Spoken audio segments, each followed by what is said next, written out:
This is my iPhone 10, and the iPhone 10 came out last year on November 3, and you might be wondering why I am giving you the specific date. And I'm telling you this because this is a phone I was extremely excited for, and despite being one of the few people who was able to pre-order it immediately, I did not get my delivery until November 6th, and that really sucked because November 3rd came when the phone kind of came out for the public, and nobody had it. I mean, very few had it, but everybody on YouTube got one, and that hurt me because I was like, no, I want to make videos about it. I want to experience it. And I remember those 3 days waiting for this phone was agony. But when I got the phone, it was kind of surprising because I initially did not like it at all.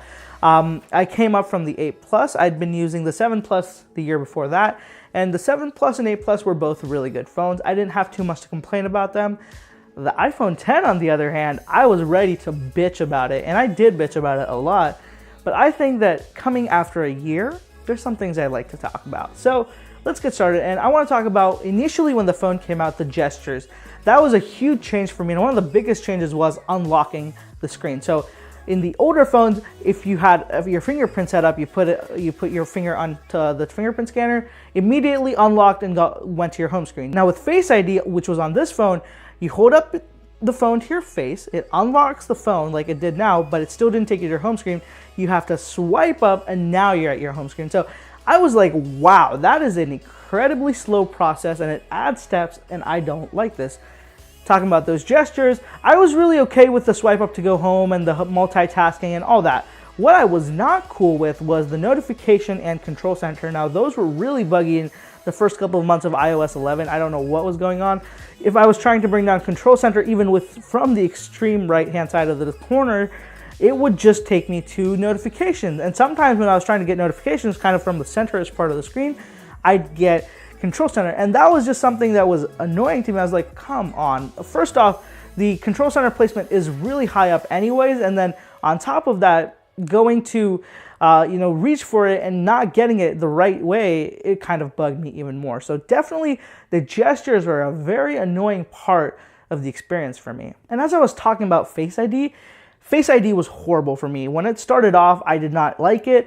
It was extremely slow compared to Touch ID, which I'd gotten so used to over the years. It's been on the iPhone since the iPhone 5S, which came out in 2013. So that's a long time to get used to something and then have it completely change. So it took a while to adapt, not to mention Face ID was basically my brother could unlock my phone, and it was weird to me because nobody else could ever unlock my phone with Touch ID, but Apple claims Face ID is so much more secure and so much less chance of accident unlocks. And then within like the first time I try to, mess with it, my brother can unlock it. And then there were some other issues where, if you're sleeping in bed, you can't unlock it because your face is kind of squished up against a pillow. If you're wearing certain type of sunglasses, it doesn't work. And I was just like, I was so over it. It was annoying to me.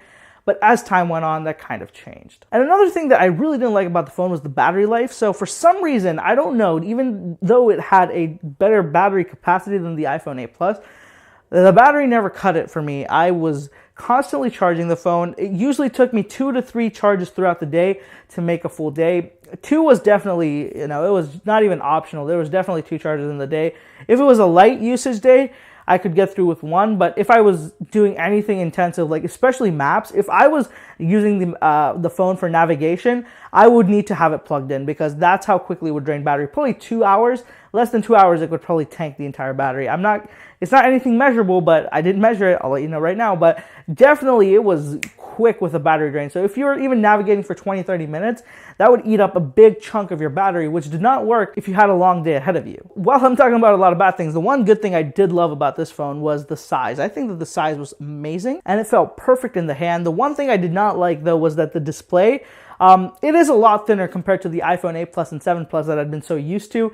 And coming up to such a thin display with the taller resolution, plus the cutout with a notch, and then some space at the bottom given off to your notifications. I'm sorry, the control center. No, what is it called? The gesture bar? Yeah, the gesture bar. It becomes. You start to notice that it kind of feels similar to the smaller iPhones than the iPhone Plus models, which I didn't like because I was so used to the Plus model iPhones. So keeping in tone with the front, the display, let's talk about that notch. So the notch was something I heavily criticized. I did not like the way it looked. I thought it was stupid. I was more than okay with bezels. I would say ditch, make this a bezel, make this a bezel, put front-firing speakers. I'm good to go. I don't care. But Apple did the notch, and worst part about that was every single freaking Android company copying it and then making it worse somehow with a chin at the bottom too. It was just crazy, man. I'm telling you, the notch, even a year later, something I still don't like. I would much rather prefer have a chin at the top and bottom rather than a notch. And it's just driving me nuts that everybody's copying this trend when there's other really good things that they should be copying from Apple. Also, talking about that ugly notch, let's talk about the design of the phone. Initially, I did not like it. The camera orientation wasn't cool. The notch made it look ugly, but otherwise, I really like the color. The space gray was excellent. I really like this iteration of space gray. The dark stainless steel band, amazing. I think it looks one of the... This has to be, barring that notch and the back camera here, the orientation, I think this is one of the best looking phones in terms of the color, the materials used, and just the way it feels in your hand. And as I'm saying, as time went on, I got more and more comfortable with these phones. It did feel a lot more easy to use. The weight increase kind of didn't feel weird enough anymore because it did feel heavier initially. So I was getting used to it as time went on. And one of the really good things about this phone, and the 8 Plus and the 7 Plus as well, is the dual speakers. Really good. The 10 really made it a lot louder. I felt like it was a step above the 8 Plus, even though they were probably fairly similar when you compare them side by side. The way the sound just came out from this was really good. The quality is, I think that it's good. There's nothing really to complain about on that. It was fairly loud, so definitely something I liked about it, and I still like about till date is how loud these speakers can get. And let's talk about the camera. So the cameras for me, the front camera is garbage. I'm not even going to sugarcoat that. It's extremely cropped in. It sucks at low light. The portrait mode that they advertised was shit. It did not work. It cut off things. It was just not good. I don't think that should have been a feature they even included, because just look at the things Google did with their AI and the way they were doing their portrait mode. It was just unbelievable. Front camera, garbage. Rear camera, I still think that the Pixel 2 was a step ahead. However, when it came to video, the iPhone is still king. I really, really enjoy taking videos with my iPhone 10. It has some of the best quality. You can get it up to 4K 60 FPS.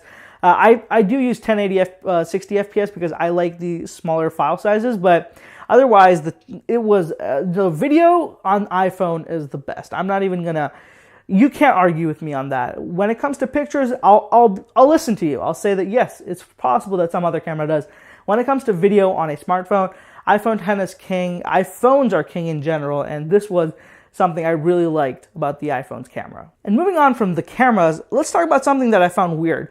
The way that the screenshots and the buttons are placed on this phone, the amount of accidental screenshots you get is insane. So say that the phone is lying flat on a table. Now say I want to turn it on to check the screen. So what I'll do is I will put my fingers kind of like this to kind of hold the phone from one side and hit the button on the other. So as I hold the phone, what happens is just the way it naturally falls is when I try to turn the phone on, I end up taking an accidental screenshot, which absolutely sucks because I just have so many screenshots like that. And not even just when you're trying to unlock the phone. A lot of times when you're just gripping the phone and you're trying to just take a turn off the power or turn on the power, you end up hitting screenshot instead, because that's just, it naturally for me, my thumb lies around that volume up button. And I think that the volume down button should have probably been the camera assignment, the screenshot assignment, but who knows? Now, I still haven't gotten used to that. That still maintains to be a problem even on my new iPhone, but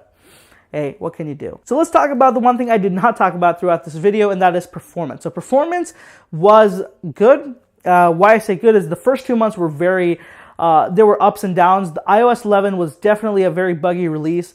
And the form factor was new, so there was a lot of apps that had to be optimized. There was a lot of things that need to be fixed, and just the fact that it took a little bit of time made the experience a little bit weird on the iPhone 10. I would still use it again if I was asked to, but I still think that the first couple of months, really, I didn't have a good time with this phone.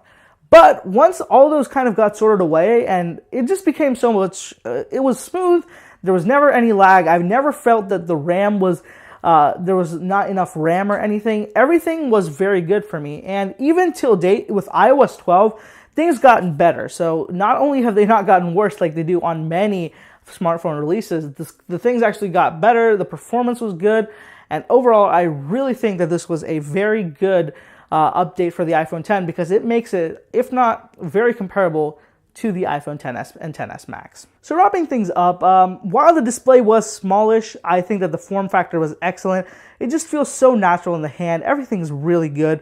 And the one thing I do feel is that, now that I've moved on and I'm using the iPhone XS Max, I miss this. I miss the size. It's so perfect. The way that the phone is shaped and rounded off and has curved corners, it makes the phone so easy to hold for long periods of time. I never get hand cramps or pains from holding the phone for a very long time like I do with a lot of other phones. By the time that I got the iPhone XS Max, I was really kind of hesitating to give this up because it was such a good phone. I really like the form factor. And I would say that this is a really good phone still, even to buy today.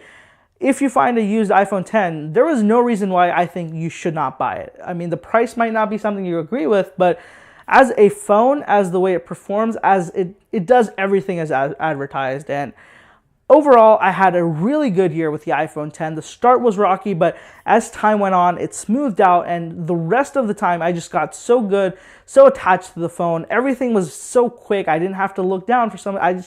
Everything fell into place very nicely on this phone. So that's my iPhone 10 review of sorts. It's kind of my ownership experience more than a review, if anything.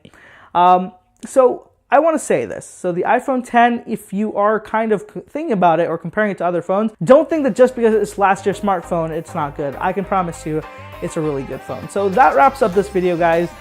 If you enjoyed the content, I would appreciate it if you could subscribe to my channel for more videos and check out the channel for other similar videos on the iPhone 10. And also, if you're interested, I have all the links to my social media down in the description below. If you want to follow me there, definitely check that out.